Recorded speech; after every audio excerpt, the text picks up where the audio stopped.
Good day everyone. Welcome to our class. Today we are going to discuss about the mean, variance, and the standard deviation of a discrete random variable. Okay, kung maalala natin, we discussed something about discrete, di ba? So we discussed about discrete and continuous random variables. So ang discrete, this is something that can be measured, right? So this time we are going to get the mean, variance, and the standard deviation of a discrete random variables. Okay, moving on.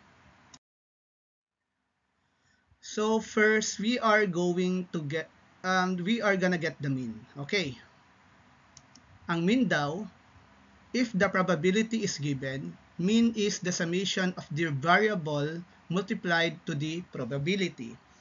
Okay, kapag given daw yung probability, ang gagawin natin is we are just going to multiply the given variable to its probability.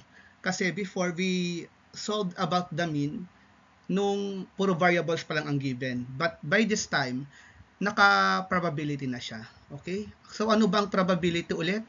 Ano ang probability? Ito yung bilang ng times na pwedeng lumabas ang isang variable. So, okay. So, ang ating mean or denoted by the sign mu, this is mu, or also called the mean, is equal to the sigma, or sigma is the summation. Okay, uppercase sigma, open parenthesis, open bracket, x multiplied to px, where x is our variable, mu is the mean, and px is the probability. Ibig sabihin, i-multiply natin ang ating given variable to its probability para makuha natin ang ating mean. Pero kailangang ma-summation muna siyang lahat. Okay? For example, we have the given data 1, 2, 3, 4, 5, and 6. So, ang probability daw na lalabas ang 1 is 15%. Ang probability na lalabas ang 2 is 25%, 3 is 30%, 4 is 15%, 5 is 10%, at ang 6, 5%. Okay, pag tinotal po natin ito, it is equal to a 100%. Okay? Pag tinotal po natin siya, it is equal to 100%. So, multiplying x to px, or the given data to its probability, 1 times 0.15 is equal to 0.15. 2 times 0.25 is equal to 0.5. 3 times 0.3 is equal to 0.9. 4 times 0.15 is equal to 0.60. And 5 times 0.10 is 0.50. And 6 times 0.05 is 0.30. So, nagtatapos ba dito? Hindi.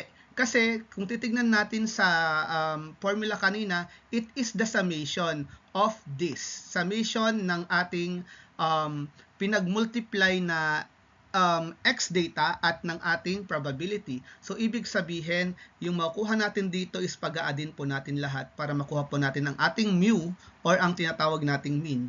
So, by adding this, makuha natin ang ating mu, which is 2.95. Okay? So, moving on, titingnan naman natin kung ano ang variance.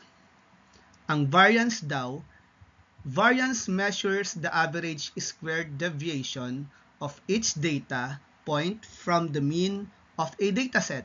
It tells us how spread out the values are. Ibig sabihin, kailangan muna nating makuha yung mean bago natin ma-measure yung variance. At ang formula ng ating variance ay, okay, this is lowercase sigma. Ito. Kung kanina, yung ganyan is uppercase sigma, this is lowercase sigma. So, ibig sabihin, lowercase sigma squared, or ang ating variance is equal to the summation. Okay, uppercase sigma is also known as the summation.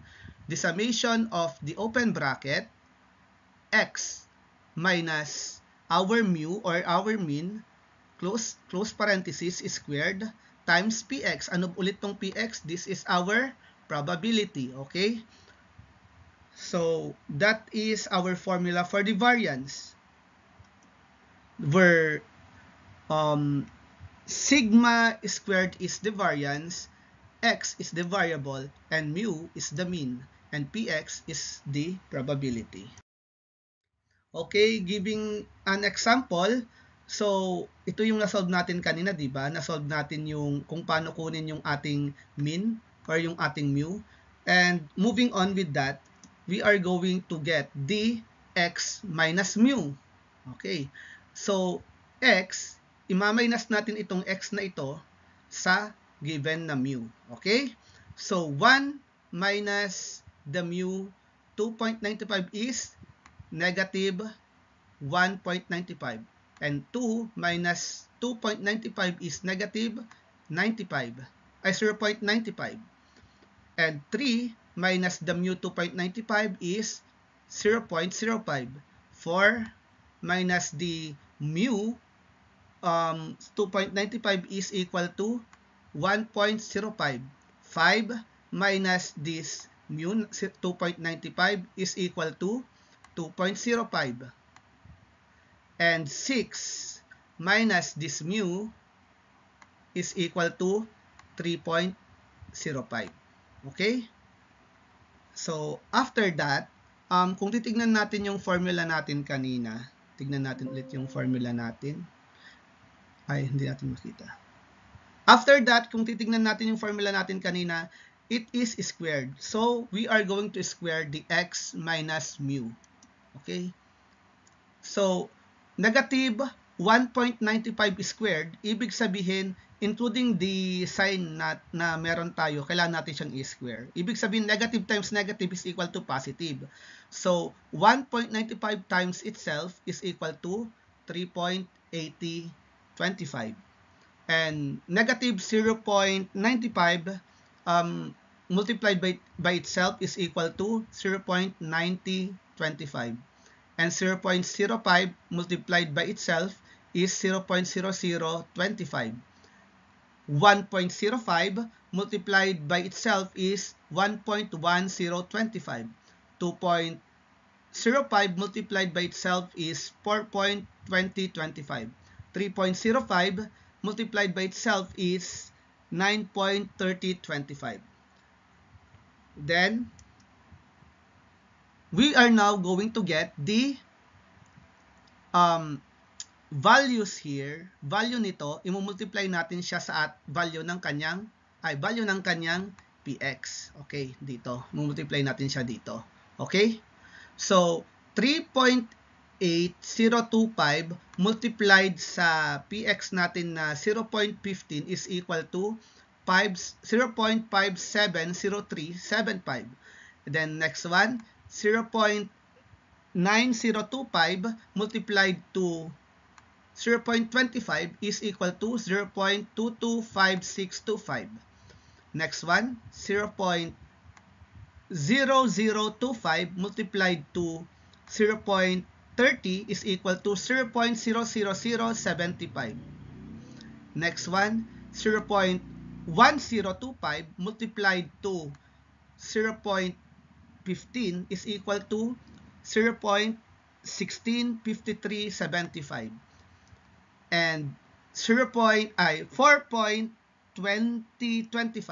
multiplied to 0.10 is 0.420250. And 0.05 multiplied to 9.3025 is equal to 0.465125. So, hindi po natatapos dyan. Kasi sabi dito, ang ating variance daw ay ang summation ng ating makukuha dito. So, ibig sabihin, we are gonna get the summation of this. At ang summation nito ay, pag-addin po natin siya lahat. At ang ating makukuha ay ang 1.8475. Ito po ang ating makuhang value. Or just 1.85. Okay? Ito po ang ating variance.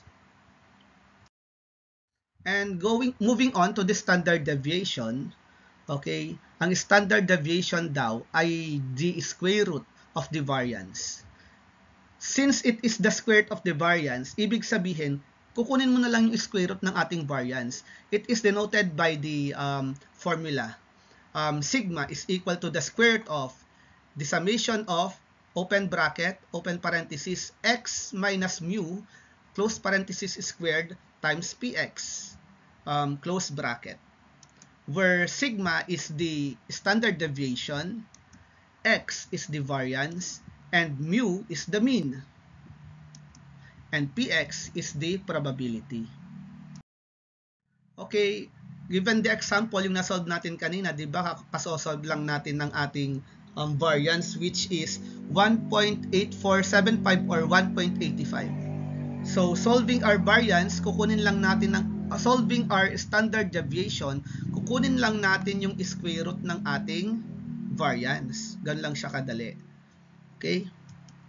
So, the square root of 1.8475 is 1.359227 or just 1.36. So, ito po ang ating standard deviation. So, ganun lang po siya kadali. Okay? Okay, quiz time. So, for number 1 and number 2, find the variance and standard deviation of the following data set. Ngayon, please copy this one and solve it. And moving on to number 3 to 5. For number 3 to 5, if the standard deviation is 1.23, what is the variance? Number 4, if the variance is 16.5, what is the standard deviation? And number 5, with the given dataset, calculate the probability Px, where x is, ito yung dataset natin, 1, 1, 1, 2, 2, 5, 5, 6, 7, 7, 7, 8, and 9, 9, 9. Okay.